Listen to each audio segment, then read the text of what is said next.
Since childhood, the geography of Israel and Palestine has been burnt into our minds.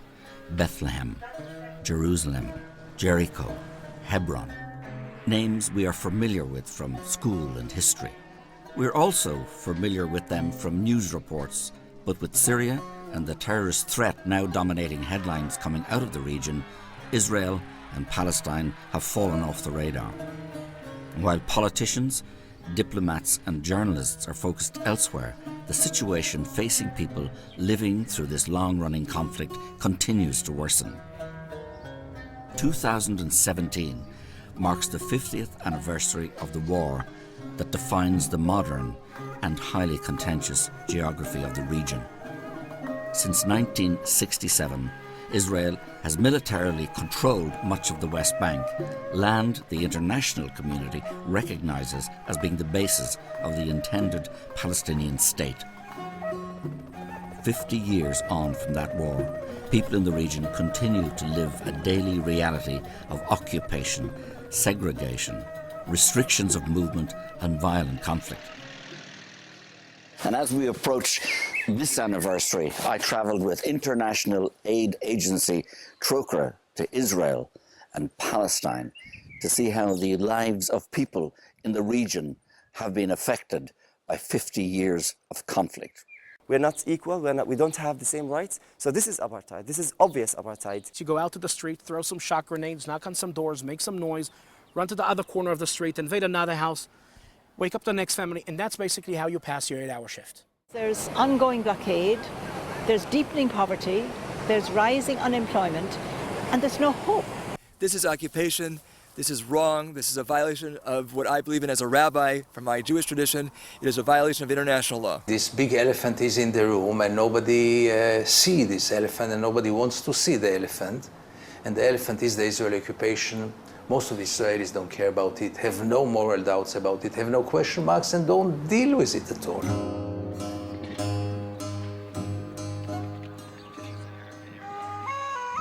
One of the oldest cities in the world, Jerusalem, is also one of the most contentious.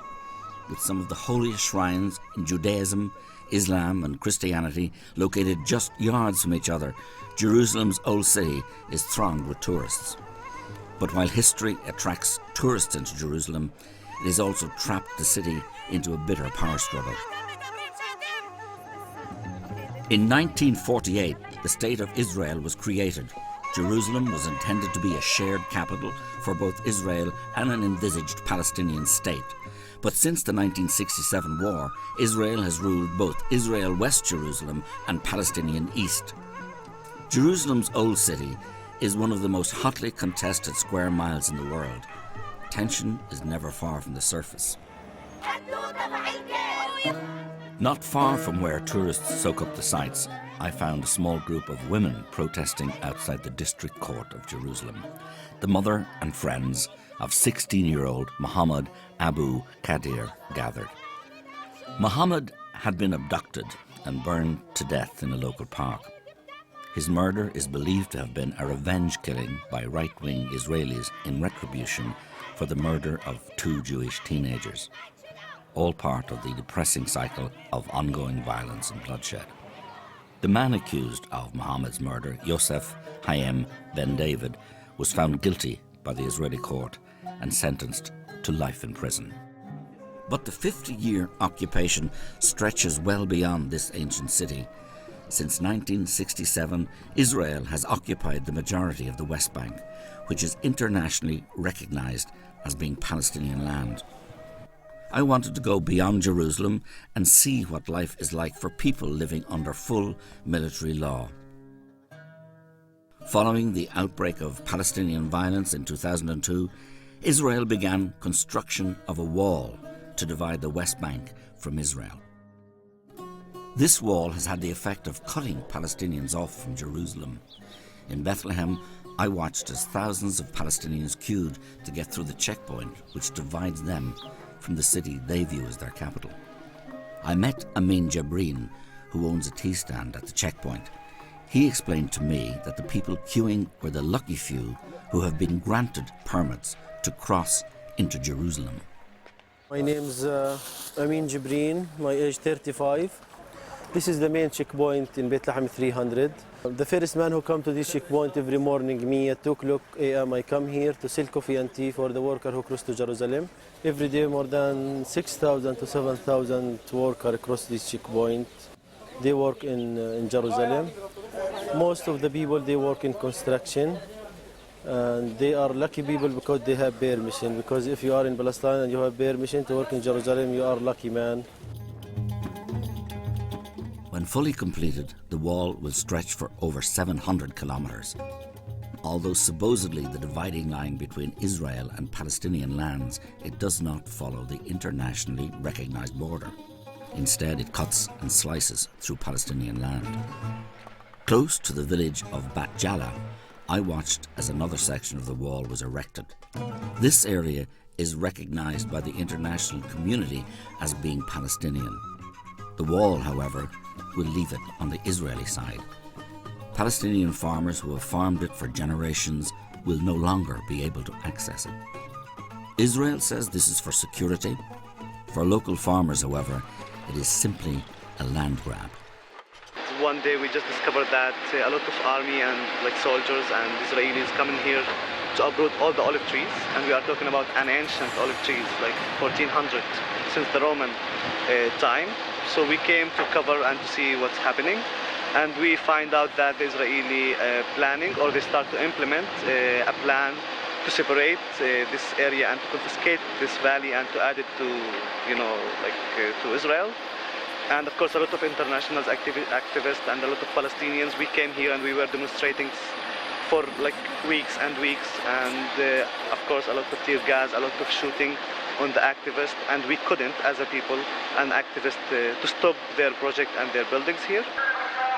All the time we were able to come here and to work, to cultivate our trees and our fields. Now we will not be able anymore. Now we are filming what's happening, and the soldiers up there, if you see, they are calling us on the mic, saying we need to go and to leave this area. But he just said, yeah, just go behind the wall, which is just built now, and he said, this is Israel now, you can't be here anymore in our side. I told him, I've been here, maybe before you come here, and you know this area. I've been coming here and work here in this valley since a lot of years. You don't know the valley as much as I know it, and you can't just tell me go out. He said, yeah, but this is orders, and I'm just implementing the orders.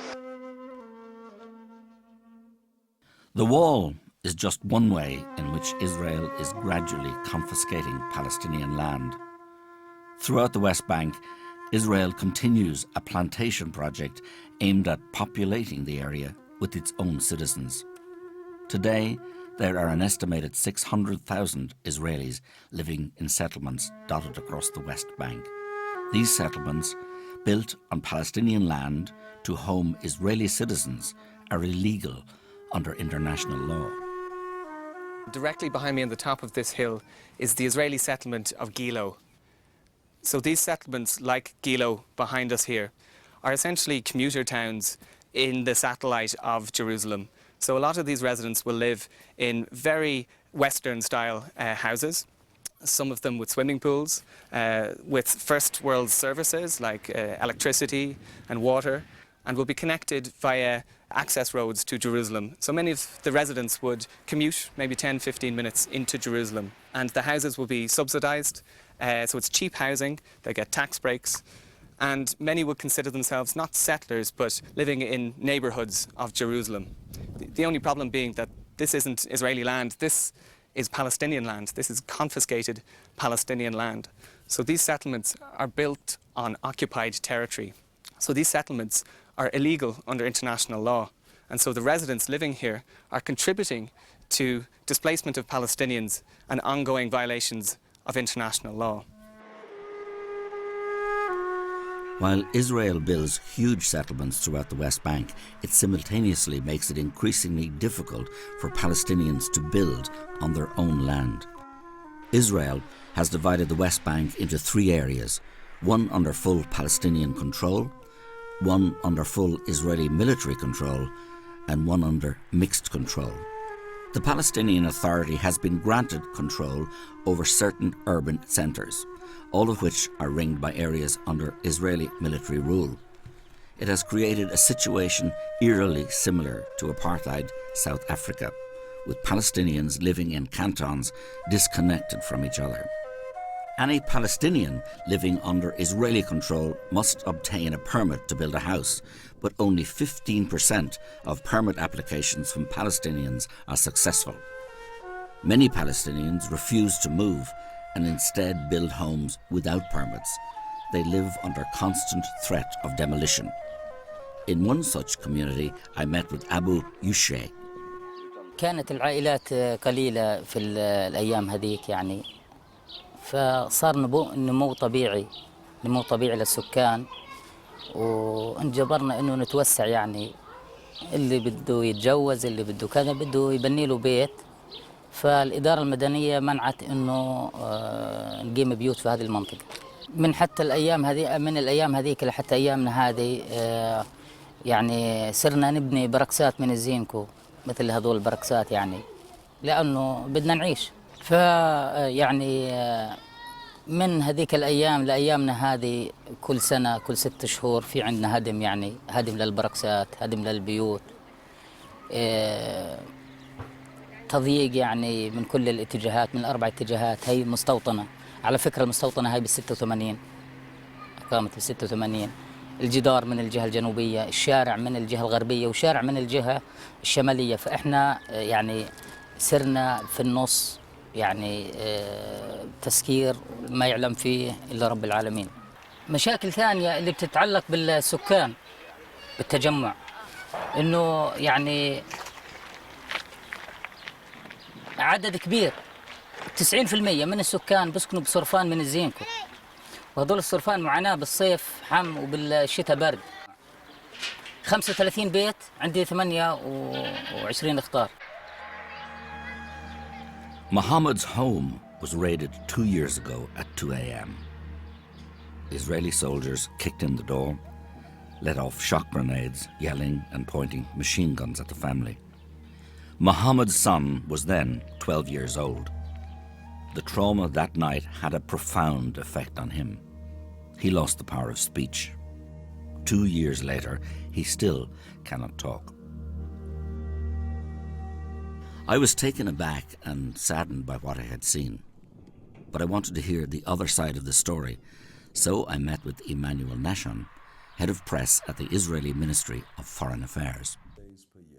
In those areas which are under Israeli control, we do not allow people to build without a permit. Yes, you can't build anywhere, everywhere, just wherever you feel like building. It doesn't work that way, and it's not about Palestinians or Bedouins, it's about everybody. Why do you think that an Israeli would be able to build something without a permit? Of course not. It depends whether you really want to build something for yourself or whether you are trying to create a provocation. And my feeling is that some of those building initiatives, which unfortunately are also supported and financed by EU member states, their only purpose is to create a provocation. What we see is a situation in which EU member states and the UN actually give a de facto support to people who are building illegally. Even within Israeli society, a vocal minority questioned the policies of their government. I met one such critic who is not only Israeli, but also a rabbi. Rabbi Arik Asherman opposes home demolitions and settlement expansion. Our work ranges from legal work in the Israeli court system to return land to Palestinians, to prevent Palestinian homes from being demolished, to prevent takeovers, to work with the international community, which has been crucial for keeping these people in their homes when there is an intense drive and push by the state of Israel using all of its power to move these people out of their homes. And sometimes it can be on-the-ground work, physically accompanying the farmers when they are harvesting, or the shepherds, or getting to their trees, or whatever has to be done so they can do so safely. Rabbi Arik's work brings him directly into conflict with the Israeli state and with settlers. Even his status as a rabbi offers him little protection. On a recent routine visit with Palestinian farmers to an olive grove, Rabbi Arik was attacked by a masked settler who threatened to stab him. He was lucky to escape with his life. Despite violent confrontation, he is still determined to speak out in support of Palestinians facing home demolitions. We visited one such community where he has campaigned to keep the bulldozers at bay. Fatima and her family and the other families of Susia are still in their homes today. And that's not something that should be taken for granted. And yet, they are living by the skin of their teeth, scraping out a living, not being able to fully live in dignity on their own land because of all the intense pressure being applied in every imaginable way by the state to get them eventually to move. It becomes a human rights issue when, in the name of a negotiating position, agree with it or disagree with it, you try to basically expel people from their homes. And that's what we have down here. This is occupation. This is wrong. This is a violation of what I believe in as a rabbi from my Jewish tradition. It is a violation of international law. Close by, Rabbi Arik brought me to another community who are waiting for a date in court to appeal against the demolition of their home. We're here in a small village, a community called Tarek in the south Hebron Hills, and we've come here today with Rabbi Arik, and he's negotiating on behalf of the community here to prevent this house behind me being demolished. They're in court tomorrow morning, and the homeowner says that if this demolition order is carried out, they'll have to return to living in tents. They had to build without a permit because they had a new family and they couldn't get a permit. Now he's asking, what would you want to tell the judge? What are you going to do if you come and demolish your home? I'd like to tell the judge, before you were a judge, you were a little boy or a girl, and then you grew up, and then you got married and you built a home, and we're the same. Would you agree that someone would come and demolish your home and leave your children without a roof over their heads, exposed to the elements and to the sun? You may be a high court judge, but you're also a human being. And you should understand from your human feelings that we just want to live and have normal lives here.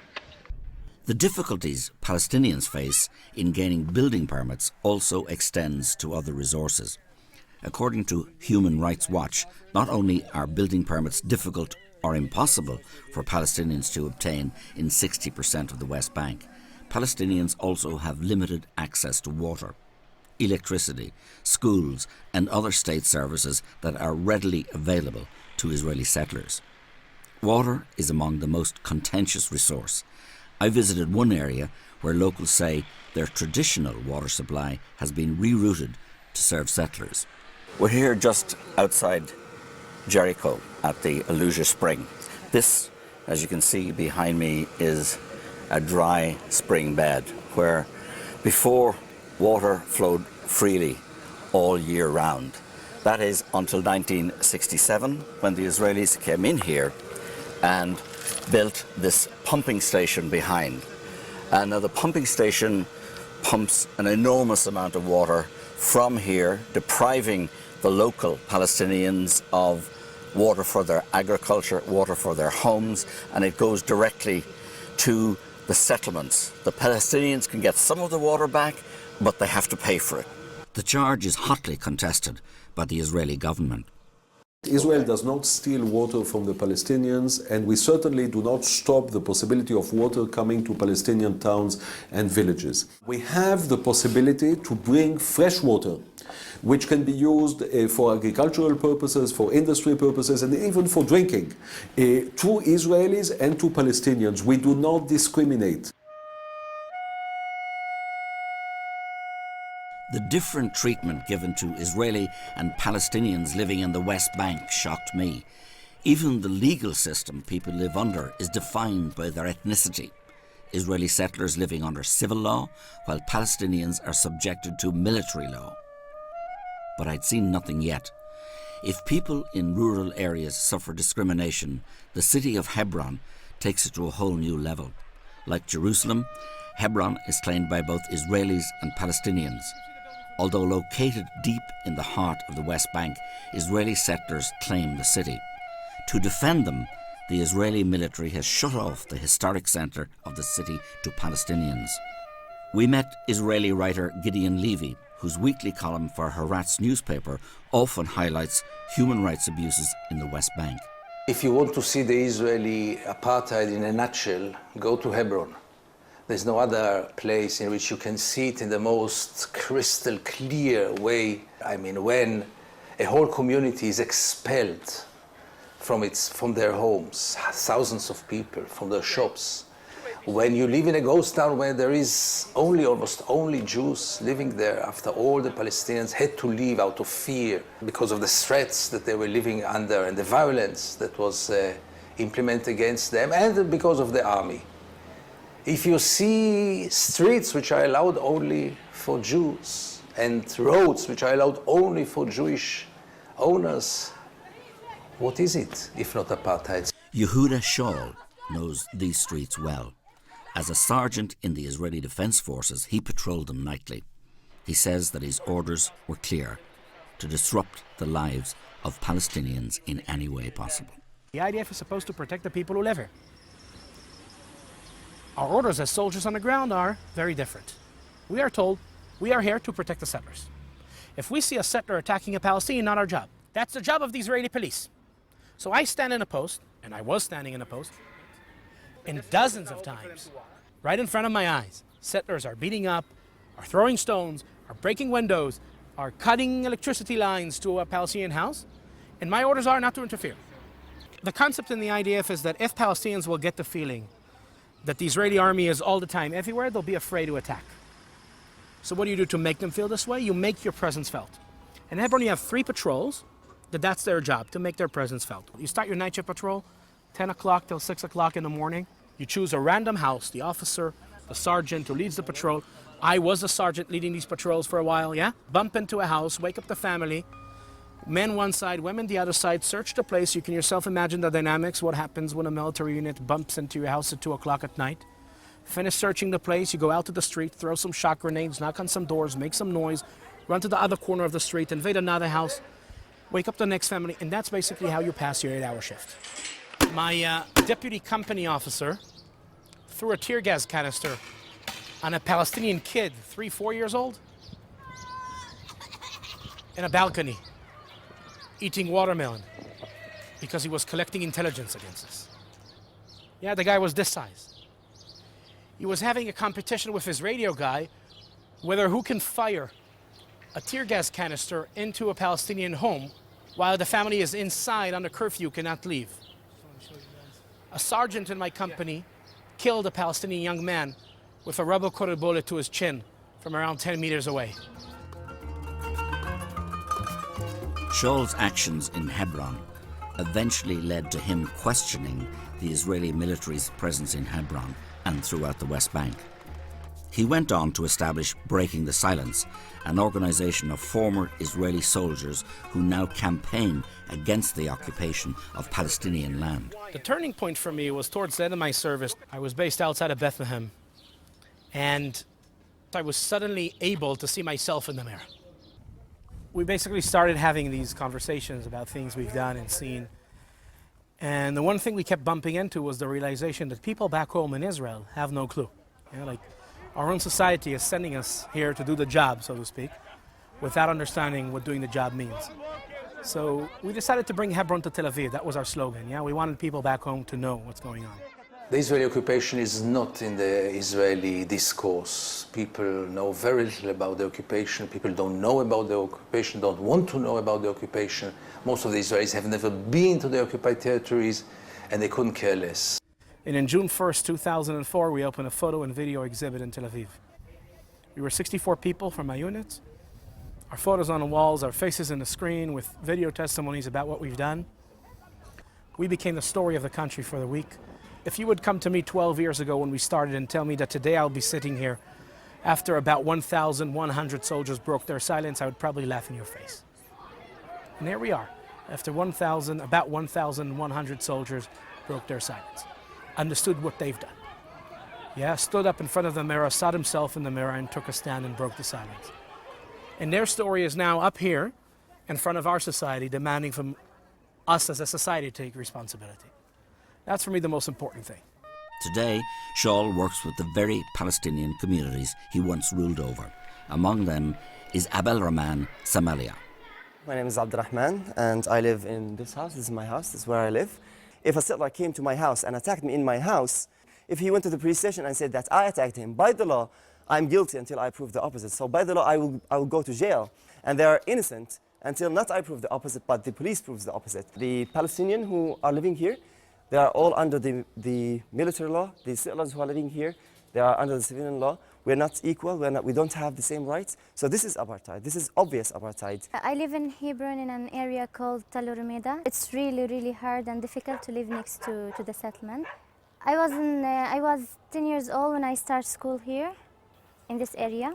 From 10 years until maybe 18, and it was the same, like it was all attacking. They attacked us physically, they throwing stones, they throwing dirty water, eggs, anything you imagine. They can do anything you imagine. I'd never seen anywhere like Hebron before.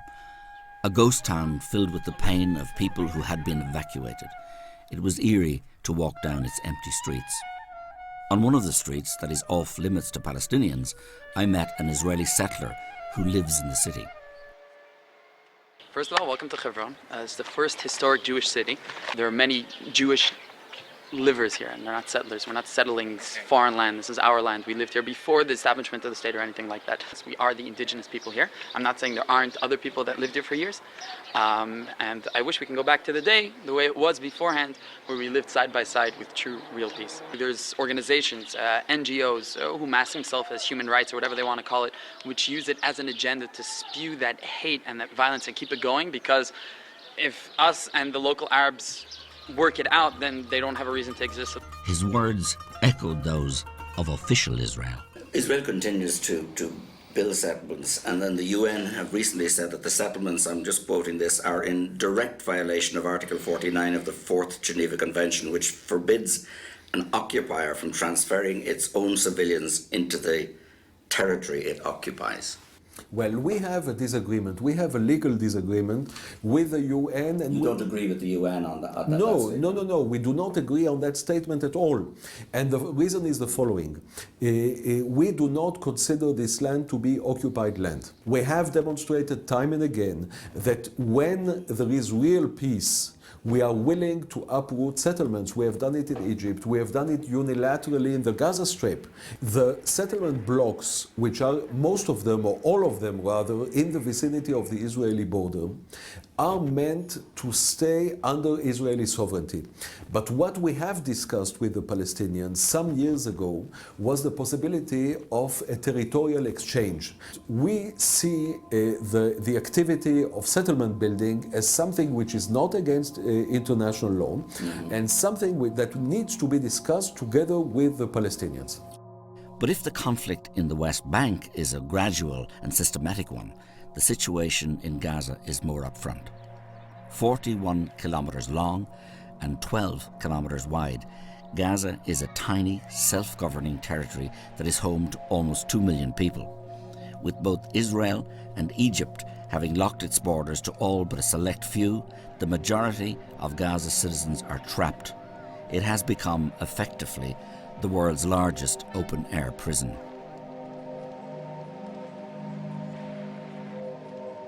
Not only are they denied access to the outside world, people in Gaza have to endure regular wars between Israel and the ruling Hamas government. During the most recent conflict in the summer of 2014, over 2,500 people in Gaza were killed after Israel launched a full-scale military offensive in response to Hamas rocket fire.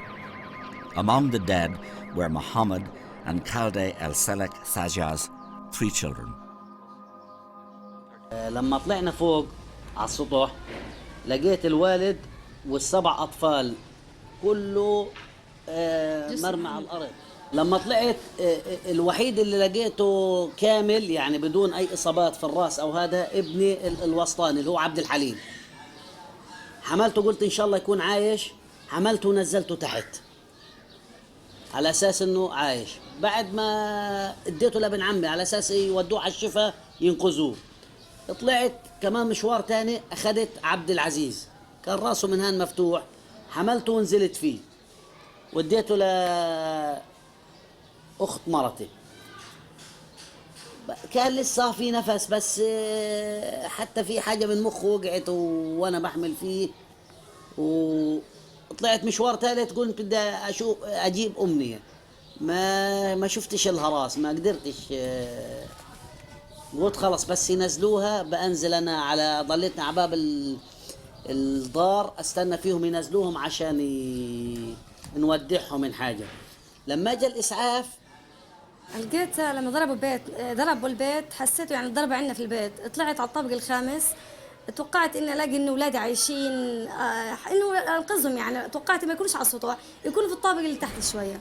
طلعت فتحت هذا، لقيت طلعت دغري على السطوع، لقيت بقول لك حمايه و7 اطفال كلهم، اللي ملوش راس، اللي مستشهد على المطرح، كلهم يعني كانوا مستشهدين، يعني جثث سامده برق دم. لقيت انا كل بس اني طالعه المنظر هذا كمان ما رجعتش بعد وعي انه كان التصال كلها مع اولادي. طلعت لقيت زوجي ما ياخذ ابني الوسطاني، لقيتها ضلت البنت بتطلع ما لقيتلهاش راس. لما شفت منظر ما لهاش راس نزلت من غير وعي على الدرج. يعني مثلا بعد فجأة هيك بعد اسبوع قال ليش ما رحتش على الشفاء اللي اودع اولادي اللي قبل ما يروحوا يدفنوهم. يعني الواحد كان بغير وعيه، يمكن الواحد شوية شوية لبدأ يتأقلم يعني، وهذا يعني رضت ربنا والحمد لله. أمنية كان عمرها 8 سنين، عبد الحليم 5 سنين، عبد العزيز 3 سنين. Mohammed would also lose his leg in an attack minutes later as he was carrying a body to the ambulance. بقول لك بعد أسبوع إنه اليهود اعتذروا إنه احنا مش قاصدين دار السلام. الحقوق إنه ندافع إنه بدنا حقنا وزي كده حق أولادنا. لها بقول هم أصلاً الصغار هذولا هم كانوا يضربوا علينا قذائف صواريخ. إيش هذول الصغار هم بيعرفوا صواريخ ولا إيش؟ لا طبعاً. يعني عشان يحطوا اللوم على تعاوننا. It was very moving hearing these bereaved parents speak with such stoicism and dignity. Sadly, their story is far from unique.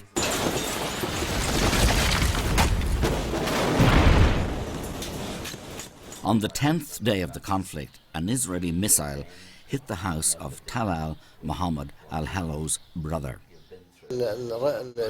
صاحب البيت اللي هو أخويا وزوجته مسنين وبناتهم وأطفالهم كلهم راحوا في البيت بالسواء مع الأرض.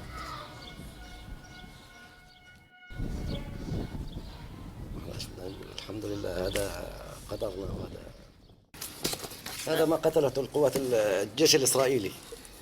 أطفال عمره 6 شهور سنة وسنتين، الأب والأم، ولا واحد فيهم في مقاومة، ولا واحد فيهم عسكري، ولا واحد فيهم لا حماس، ولا فيهم فتح، ولا في جندي، ولا في أي علاقة بهذا الشغل. قتلوا أطفال ونساء. Layla al-Hello lost her daughter during the war. طول الليل هي بتراسلني، تسأل عن يما كيف انتوا؟ أقولها يما احنا بخير الحمد لله رب العالمين. طول الليل لحد أول الليل وهي بتسأل علي، تطمن علينا، أقولها يا الحمد لله بخير. لحد تقريبا الساعة 3 إلا 5 بالضبط آخر مكالمة إلها كلمتني. هي آخر مكالمة إلها كانت الساعة 3 إلا 5. ساعتها بعد تقريبا 3 إلا 5 وقع الدار على البيت عليهم. صرت أرن عليها جوالها يرن بس هي ما فيش حد. صار ابني يطلع من الشباك يشوف لقت بيته بالكوم تراب. Israel maintains that these wars are the inevitable result of Hamas aggression. There is no doubt that Hamas and other militant groups are guilty of war crimes by indiscriminately firing rockets into Israel. Human rights groups and the international community point to the disproportionate response of Israel. During the 2014 conflict, approximately 1,500 Palestinian civilians were killed in Gaza, compared with 6 Israelis. The chair of the United Nations Independent Commission of Inquiry warned that the extent of the human suffering in Gaza was unprecedented and will impact generations to come. Despite the massive civilian casualties and international condemnation, the Israeli government maintain that they are fighting a war on terror. Hamas will use whatever it can in order to try and hurt Israel, even if the price is hurting their own population. There is no better way to describe Hamas. It's a bunch of Islamic hoodlums who have taken them over. It's a dictatorship. It's a bloody dictatorship. Imagine the following dilemma, and those are dilemmas that we have been facing every day. A group of Hamas people start shooting rockets or mortars from a schoolyard. Do we shoot back? Don't we shoot back? Whatever we do, it's bad. Walking through Gaza's streets, the impact of the ongoing blockade and cyclical violence was obvious. 1 in every 2 people in Gaza do not have enough food to eat. A third of the population are reliant on food aid. Basic infrastructure such as water, sanitation and health services are crumbling at the seams, while the unemployment rate at 42% is one of the highest in the world. Even its fishing community is denied access to fishing grounds that would enable them to earn a decent living. Fishermen can sail only a little over 5 kilometers from the coast. Many claim that Israel denies them even this limited access. سامع على الجوجا صياد لي 15 سنة في البحر. عميل ونص على شاطئ رفح في الليل سارحين عتمة اللي بنشتغل في الصناع. بقى على 3 ميل هو مفتوح البحر، عميل ونص احنا بنشتغل يعني في الأمان مضويين ضوء يعني الإشارة إن هينا صيادين. لا أدانا إنذار ولا أي شيء، طب علينا إطلاق نار. مين هذا؟ الطراد الإسرائيلي.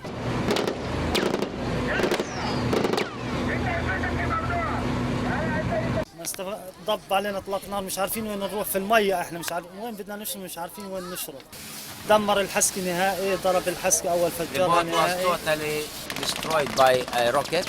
وصار يضرب علينا مباشر اطلاق قذائف نص ساعه وهو يضرب علينا يعني بدون رحمه ولا بدون رأفه ولا باي شيء. وانتهيت انا يعني الصياد بده ايدتين، انا بايد واحده بنفعش.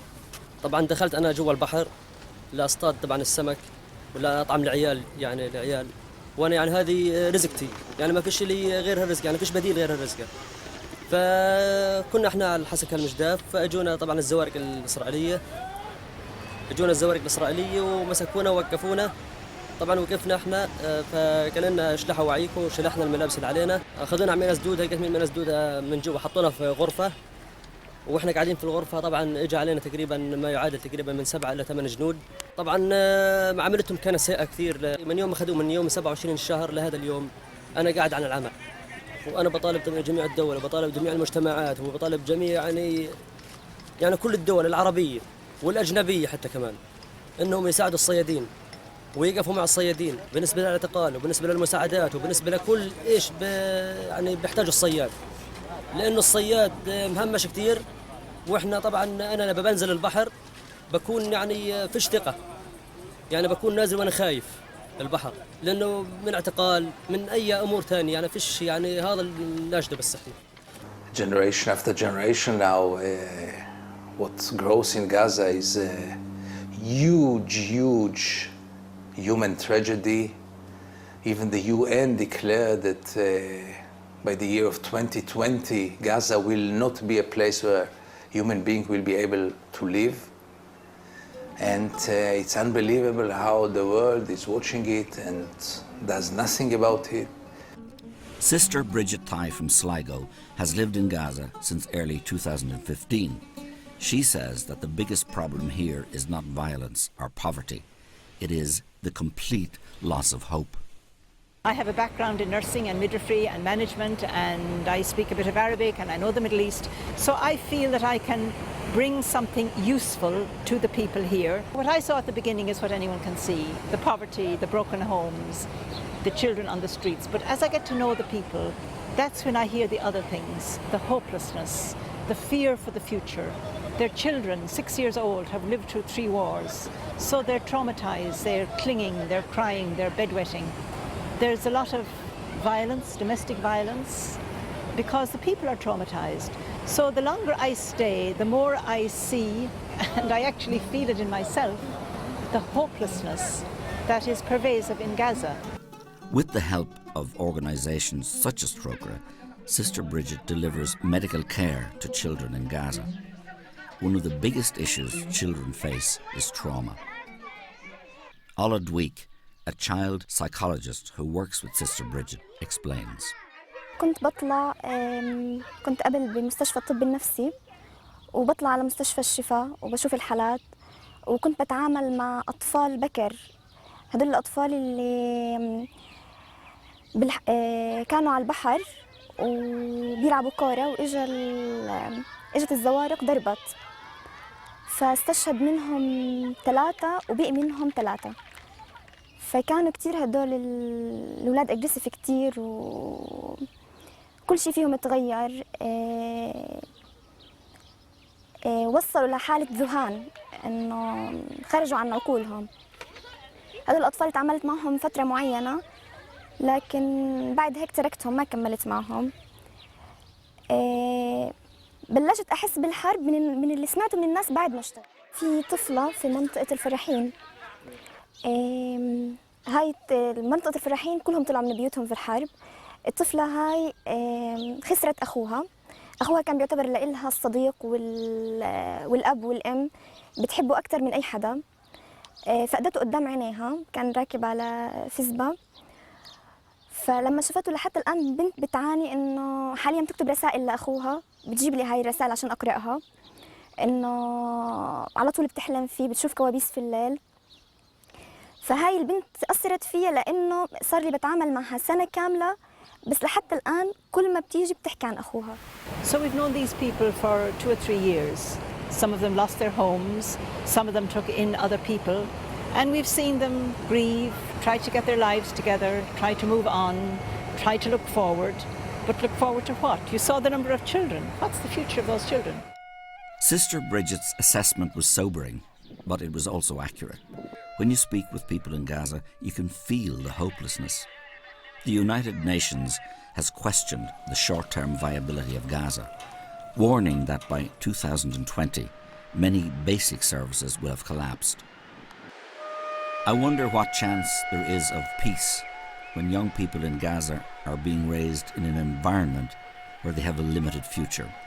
Such a situation plays into the hands of the extremists. Israel has legitimate security concerns due to the presence of armed groups who deny their right to exist. And by condemning all of Gaza's people to inhuman lives, they succeed in swelling the ranks of these groups. Without political movement, the cycle of violence seems destined to continue. I've just spent 2 days in Gaza, an extraordinary experience. I'm here in a caged area between Gaza and Israel. It's no man's land.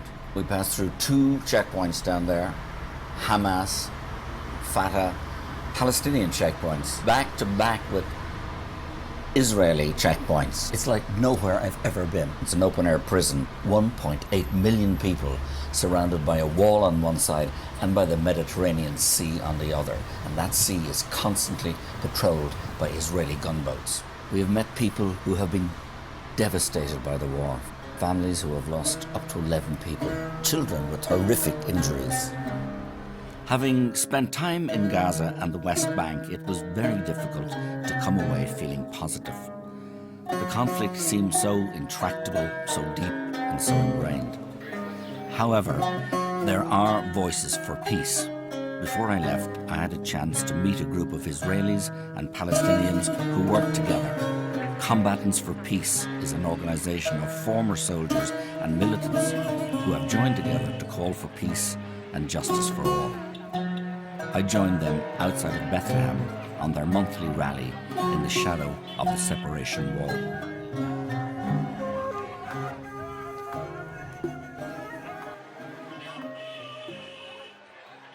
Combatants for Peace, which is a joint organization of Israeli and Palestinian who took part in the circle of violence, which means Israelis who participated in the army, Palestinians who sat in the Israeli jail and said, we are not longer willing to continue the violence, the circle of violence. We don't want our children to live in this kind of environment, and we're willing to do something today in order to ensure that our children will have a better chance to live here. The only way to end this conflict is to talk together with Palestinians who are non-violent. I used to live a few years in America, and I just felt I can't represent. I felt almost ashamed being Israeli, because when you're outside, you see how Israel looks from the outside, and it's so hard. So when I came back, I became more active in the issue of occupation, because I feel that when we're here, we have to do what we can to change this. During my short time in Israel and Palestine, I met several Israelis who shared the view that the time has come to end the occupation and deliver a lasting peace. These activists remain a minority voice, but there are signs that their numbers are growing. In April 2017, two former heads of Israel's powerful domestic intelligence service claimed that the ongoing occupation was destroying Israeli society. Ami Elion and Carmi Gilon warned that the occupation was putting Israel on a path of incremental tyranny. It is a view shared by Dov Kenin, a member of parliament who has gone as far as accusing his own country of engaging in ethnic cleansing. The problem in Israel is not that people so much like the current situation. The most important problem is that most Israelis do not see an alternative. Most Israelis, in principle, were willing to have a two-state solution, to have an independent Palestinian state alongside Israel. The problem is that the right wing in Israel succeeded to persuade the majority of Israelis that this solution is not possible. The current situation is not a situation, a frozen situation. It is a deteriorating situation. And the fact that occupation is continuing, and the fact that many people, Palestinians and Israelis alike, are losing hope, this is, by itself very, very dangerous, because people without hope can do very, very bad things. After hearing so many stories of despair, it was inspiring to see people from both sides of this decades-old conflict coming together and calling for solutions. US President Donald Trump has met both the Israeli and Palestinian leadership and has vowed to make peace in the region his foreign policy legacy. Whether he can achieve that remains to be seen. On May the 27th, 2017, over 15,000 people gathered in Tel Aviv under the banner Two States, One Hope. They called for Benjamin Netanyahu's government to do more to secure the two-state solution many see as being key to securing lasting peace. A message from Palestinian President Mahmoud Abbas was read during the demonstration. The time has come for you and us to live in peace and harmony. We have accepted the decisions of the UN. We recognize Israel and accept the two-state solution. Now the time has come to recognize the state of Palestine. Israeli opposition leader and Labour Party leader Isaac Herzog addressed the rallies. This week, we saw an American president who is determined to bring peace between us and the Palestinians. We must put aside ego and connect a large political bloc that gives equality to minorities and is open to a variety of opinions. There are no easy answers to the situation in Palestine and Israel. Peace will be difficult to find and even harder to secure. What we do know is that blockades, land seizures, house demolitions and segregation will not bring peace to this land. It seems to me that these policies will only further drive the Palestinian and Israeli people apart. Ultimately, peace can only happen by people working together to find compromise and solutions. Only then is there a chance for everybody in this troubled land to live with the dignity and peace they all deserve.